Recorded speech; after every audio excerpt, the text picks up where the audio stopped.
Con permiso. Bueno chicos, buenos días, sean bienvenidos Buenos a la días. Hacienda Panoaya. Mi nombre es Carlos y voy a ser su guía el día de hoy. Bueno chicos, se encuentran en un monumento nacional, la histórica Hacienda Panoaya, que se hallaba en estado ruinoso hasta inicios del año 1999. Aquí vivió su niñez un personaje histórico, la mundialmente famosa poetisa Sor Juana Inés de la Cruz, precursora de la liberación femenina y de los derechos humanos. La hacienda Panoaya fue salvada de la destrucción y restaurada por un patronato privado, empleando a más de 80 carpinteros, pintores, entre otros, y con una inversión de más de 10 millones de pesos. Para la restauración de la hacienda se contó con la asesoría, más no con el apoyo económico, del Instituto Nacional de Antropología e Historia, quien ha dictaminado que todas las construcciones del casco de la hacienda, a excepción del último piso del torreón, pertenecen al siglo XVII, es decir, a la época de Juana Inés. Juana Inés nació el 12 de noviembre de 1348 en San Miguel Nepantla, lo que se conoce como el municipio de Tepetlixpa. Sus padres fueron don Pedro Manuel de Asbaje o Azuaje e Isabel Ramírez de Santillana. Cuando cumplió 3 años de edad, vino a vivir a Panoaya, hacienda que arrendaba a su abuelo Pedro Ramírez de Santillana. Como lo dice Francisco de la Maza en su libro La Ruta de Sor Juana, en realidad Juana Inés pertenece a Panoaya más que a Nepantla. Juana Inés aprendió a leer a escondidas a los 3 años de edad. A los 8 compuso su primer poema, una loa al Santísimo Sacramento, con la cual ganó un concurso local. Pedía que la vistieran de hombre para poder entrar a la universidad, mas no se lo permitieron, ya que en aquella época las mujeres no tenían derecho a estudiar, así que tuvo que aprender los libros de su abuelo a escondidas, como lo dicen unos de sus escritos, sin que bastasen castigos ni represiones. Cuando su abuelo murió, fue enviada a vivir a México con una tía. Don Martín de Olivas, bachiller de la Real y Pontificia Universidad, dio clases a Juana Inés, quien aprendió latín en tan solo 20 lecciones. Debido a su relumbrante belleza y extraordinaria cultura, cuando tenía aproximadamente 15 años de edad, fue invitada a vivir al Palacio Virreinal, lo que hoy se conoce como Palacio Nacional en el Zócalo, y con el título Muy querida de la Virreina, Leonor María de Carreto, marquesa de la Mancera, a quien se refiere Juana Inés en sus poesías como Laura. Juana Inés se convirtió rápidamente en el centro de atención del palacio. El virrey mandó a convocar a 40 sabios profesores para examinar los increíbles conocimientos de la pequeña niña. Salió victoriosa. Se dice que aquel encuentro con los 40 sabios fue similar al de 40 pequeñas lanchas contra un galeón español. Si han visto esas películas de los piratas donde salen las naves, sí, los barcos enormes, ese es un galeón español.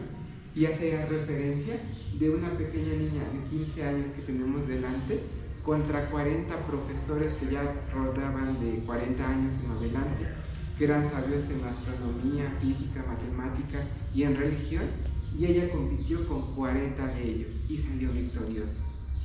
Este es un retrato de Sor Juana. Como podrán ver, era bellísima y poseía un intelecto maravilloso. A lo largo del museo podrán observar más retratos de Juana Inés, sin embargo este es el único en el cual no va a tener los hábitos. De este lado, por favor.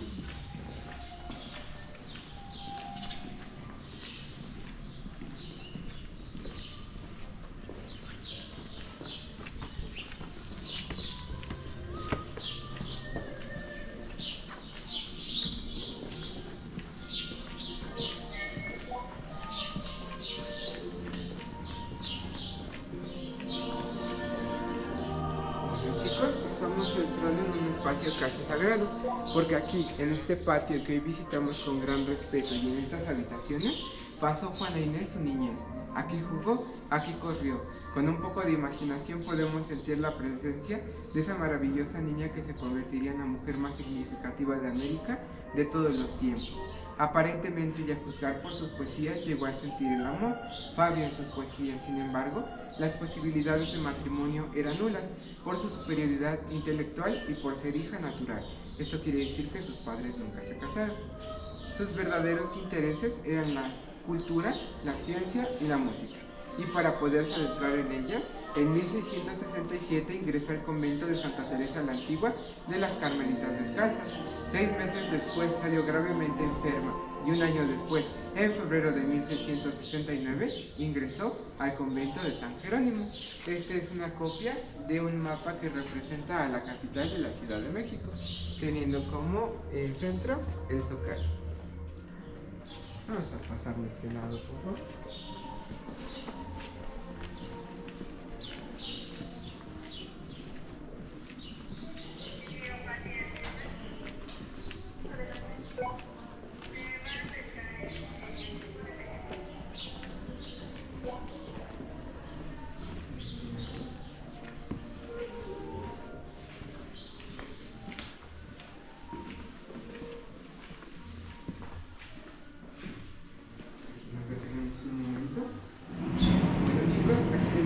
Representación de una cocina tradicional mexicana del siglo XVII, en especial cómo lucían las cocinas de las haciendas. Eran de este modo. Tenemos distintos elementos como lo son las ollas y cazuelas de barro, la mesa que es muy larga y muy pesada. Tenía que ser de esta condición para que pudieran amasar la masa ahí para hacer el pan, ya que como pueden recordar la masa llega a adherirse a la tabla de la madera de la mesa, y si la jalaban, pues la mesa se venía encima. Entonces tenía que ser muy pesada y muy larga. Una vez que terminaban de amasar, llevaban el pan adentro de un horno de leña como el que tenemos aquí.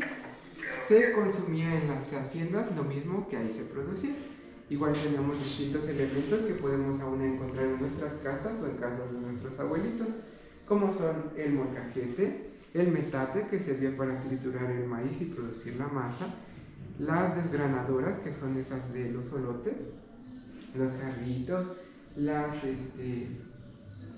palas o las cucharones, y estos cuadritos que son los cuartos o cuartillos y equivalen a 1,5 kilogramos de medida por porción.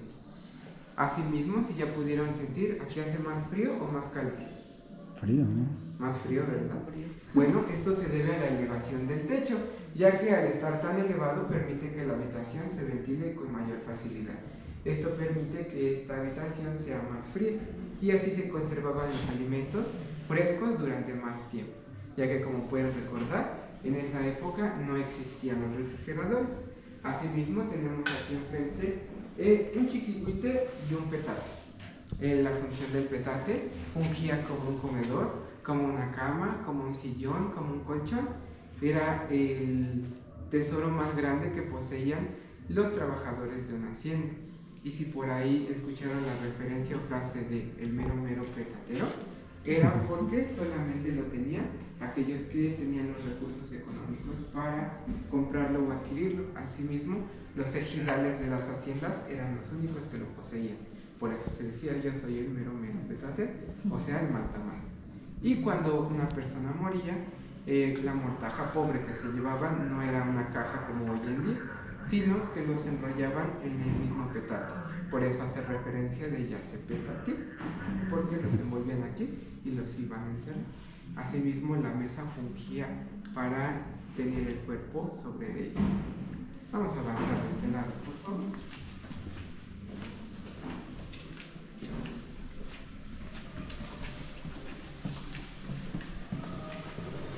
Y bueno, aquí tenemos un retrato del rey Carlos V de Alemania y primero de España, el rey que concedió la cena manualla en el año de 1534. Gracias.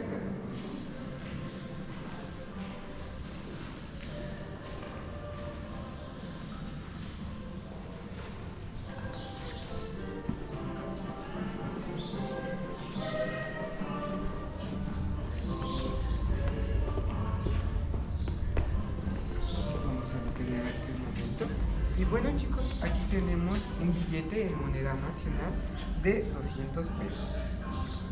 Yo tengo el mismo. Este billete estuvo en circulación a partir del año 2008. Todavía se encuentra en circulación, pero está pronto a salir de ella por el nuevo billete que tiene a Miguel Hidalgo y en la parte del reverso a un águila de nacional.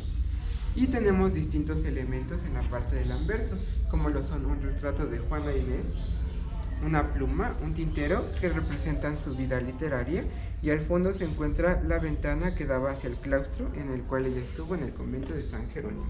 así como una pequeña parte de un poema de ella que se llama Hombres necios que acusáis a la mujer sin razón, sabiendo que vosotros sois la causa de su desdén, porque queréis que obren bien si vosotros la incitáis al mal.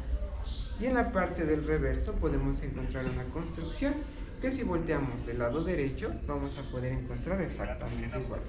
Se trata de la capilla dedicada a San Miguel Arcángel, la escalinata, la fuente y al fondo los volcanes y un campo de cultivo de maíz, ya que aquí en la zona de los volcanes solemos sembrar y cosechar el maíz. Y en la parte de abajo un grabado de la pileta bautismal en Nepantla, donde fue bautizada de este lado, por favor.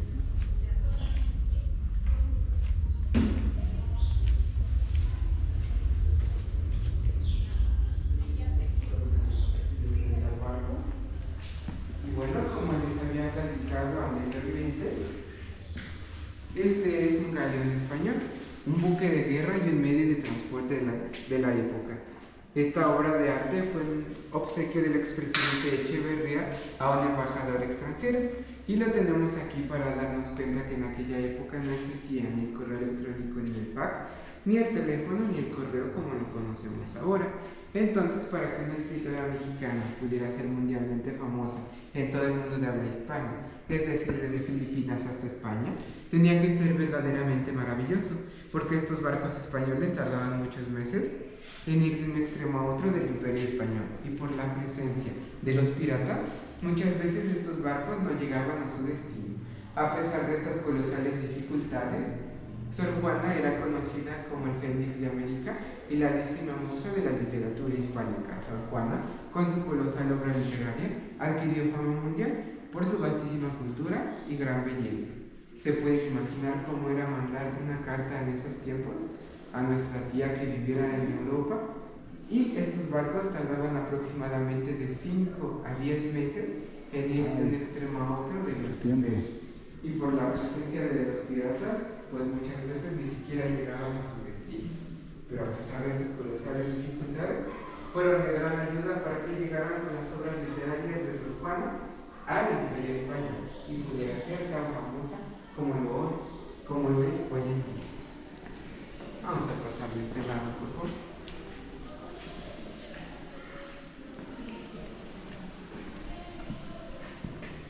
Y bueno, aquí tenemos la cédula del rey Carlos V de Alemania y primero de España, el rey que concedió la hacienda Panaya en el año de 1534 como merced a tan solo 13 años de la conquista, y por haber ayudado a los conquistadores con el título de cacique de Panuaya al Tlatoani, o sea, el rey de Panuaya, Pedro Paeses y Talcopalo. Se trata de un documento de inmenso valor. Lo pudimos rescatar en el Archivo Histórico de la Nación a gran costo. Al inicio de su entrada pudieron observar dos banderas en la parte de enfrente de la hacienda, una de México y la otra era de color blanca y tenía un escudo. Bueno, ese escudo lo tenemos ahí, es el escudo de armas de la hacienda Panaya. De este lado vamos a poder apreciar una escultura dedicada a San Miguel Arcángel. A simple vista no puede parecer pues muy importante, más sin embargo la pudimos obtener en la restauración de la hacienda Panaya en el año de 1999. Está hecha a base de cantera blanca. La cantera blanca es una piedra que es muy granulosa, es similar al amaranto. Si nosotros le diéramos un golpe a la cantera blanca, se desmoronaría por completo. A pesar de estas dificultades, el escultor, que aún se mantiene anónimo por la antigüedad que tiene la escultura, pudo hacer tal obra maestra. Genial. De este lado vas a poder apreciar un aguamaní. Era una forma de aseo de aquella época, ya que, como pueden recordar, no existía una regadera o ducha como tal, así que se vertía agua caliente en la jarra y las personas de la casa se iban aseando cada parte del cuerpo. Una vez que terminaban, era depositado todo el contenido en la cubeta, y si alguna vez han escuchado esa frase de aguas o agua viene de aquí, ya que el contenido de la cubeta era arrojado por las ventanas hacia la parte de la casa, ya que no existía un drenaje como tal, y por eso ocurrieron muchas epidemias. Y como se los dije en un principio, esta hacienda Panoaya se hallaba en estado ruinoso. Y ahí están las imágenes en la pared que hablan por sí mismas de que estoy diciendo la verdad.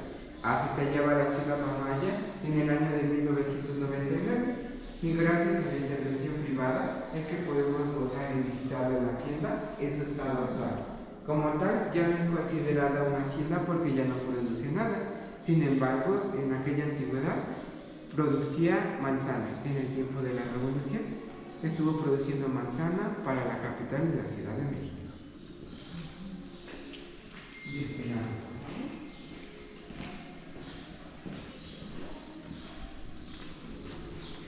Y aquí vamos a poder apreciar la evolución de las firmas de Sor Juana.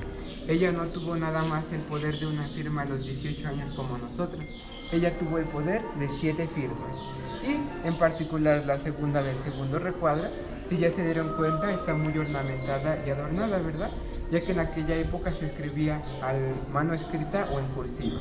Y cursiva en latín quiere decir que corre o que fluye, ya que la mano nunca se separa del papel y por eso está tan adornada. Y dice contadora, ya que ella tuvo el papel de contadora en el año de 1691 en el convento de San Jerónimo por su gran amistad con los números. No solamente fue una gran poetisa, también fue una gran cocinera, por eso visitamos el comedor, ya que ella escribió muchos recetarios y decía en una de sus frases: si Aristóteles hubiera entrado en la cocina, mucho más hubiera escrito.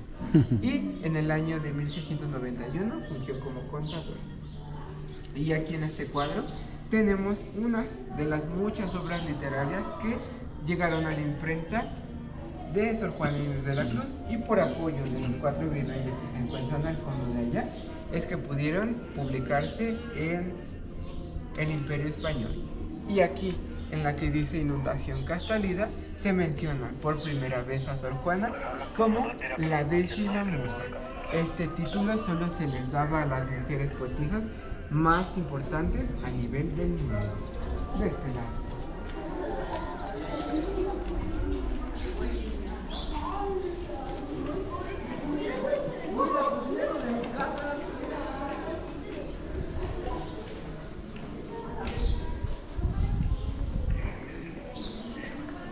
Bueno chicos, el original de este retrato se encuentra en la rectoría de la UNAM. Es como el retrato oficial de Sor Juana. Su autor es Juan de Miranda. Aquí delante de Sor Juana hablaremos sobre la verdadera importancia de esta mujer en la historia de la humanidad.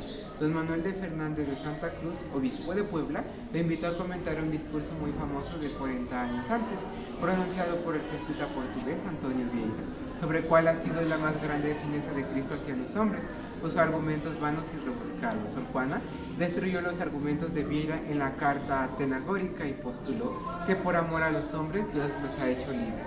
Voy a repetir esta frase de enorme importancia, dice Sor Juana, y lo dice por primera vez en la historia del mundo, que por amor a los hombres Dios nos ha hecho libres. Recordemos que Sor Juana habla de libertad en una época en la cual el hombre era de todo menos libre. Era súbdito del señor feudal y del rey.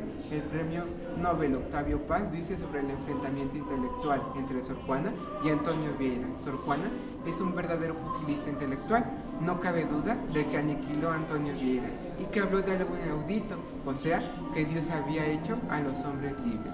La jerarquía eclesiástica toda masculina naturalmente calificó la carta de Sor Juana como una grave falta por haberse atrevido a contradecir a un jesuita. Sor Juana se vio aislada. El obispo de Puebla, que supuestamente era amigo de Sor Juana, le envió una carta con el seudónimo de Sor Filotea de la Cruz, amonestándola a enmendar su vanidad y rebeldía digna de castigo, amenazándole con el castigo divino. Sor Juana contestó en respuesta a Sor Filotea, defendiendo el derecho a la mujer a la cultura. El sorjuanista, el licenciado Alberto Salceda, califica esta carta como la carta magna de la liberación de la mujer. Según el investigador e historiador Elías Trabulce, en su libro La muerte de Sor Juana, asegura que en el año de 1693, Sor Juana fue sometida a un juicio episcopal secreto. De acuerdo con la sentencia condenatoria, fue obligada a entregar todos sus bienes y su biblioteca, de más de 4.000 libros, la más grande de América, y sus instrumentos musicales y científicos al arzobispo Aguiar Seijas, a abjurar sus errores y a no publicar más. Ella ya no resistió, todo le era hostil, su corazón estaba roto. firmó una confesión con su sangre. Yo, Sor Juana Inés, la peor. Atendió sin descanso a las monjas enfermas de la pestilencia en el convento. Murieron 9 de cada 10. Sucumbió ella también. Así sacrificó lo último que le quedaba, su vida. Ella murió el 17 de abril de 1695 a los 46 años de edad. Según el investigador e historiador Elías Trabulce, en su libro La muerte de Sor Juana, asegura que los documentos del juicio que destruyeron a Sor Juana fueron descubiertos en el episcopado en el año de 1877, pero nunca fueron dados a conocer. Así, terminó un intento heroico, solitario, demasiado anticipado de la liberación del individuo, que más tarde con los enciclopedistas, la Revolución Francesa, la fundación de los Estados Unidos de América se realizó al fin y se llama la Ilustración. Este movimiento de la Ilustración llevó a la independencia de México y de otras naciones, a la revolución científica e industrial, o sea, a los tiempos modernos que hoy vivimos todos. No cabe duda de que Sor Juana fue la mujer más significativa de América de todos los tiempos. De este lado, por favor.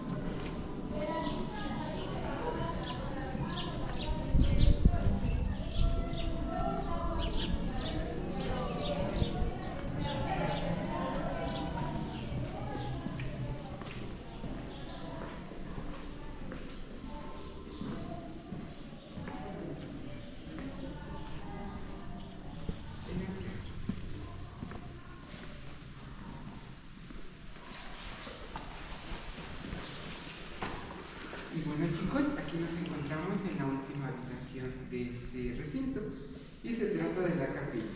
Nos encontramos aquí porque es el lugar más importante de toda la hacienda, ya que aquí se escondía la pequeña Juana Inés con los libros que le tomaba prestados a su abuelo. Aquí leía, aquí estudiaba, aquí entre estos muros se forjó el inicio de la inmensa cultura de la chiquilla. Con un poco de imaginación podemos sentir la presencia de esa maravillosa niña. Se dice que su biblioteca de más de 4.000 libros, la más grande de América, se encontraba a un costado en la habitación que acabamos de pasar. No le costaba mucho trabajo ir por un libro, tomarlo y venirlo a devorar en este lugar. Y a las personas pues no les parecía muy interesante o raro que una niña viniera a una capilla a leer libros o a rezar. Esta capilla solamente se abría los días domingos y de fiesta para celebrar las celebraciones religiosas aquí a la comunidad, ya que como pueden recordar, en aquella época las mujeres no tenían derecho a estudiar, solamente tenían dos destinos en la vida, la vida matrimonial con un hombre de alta gama o la vida matrimonial con Dios. No había otra opción, y la vida matrimonial con Dios no la veía Sor Juana encerrada en una casa. Ella quería seguir estudiando para alimentar su mente, así que eligió la vida matrimonial con Dios para seguir estudiando. Y su biblioteca, que le pertenecía primero a su abuelo, fue heredada hacia ella cuando él murió. Era de 4.000 libros, la más grande de América. No existía otra más grande en todo el continente, ni siquiera en el Zócalo, ni siquiera existían librerías.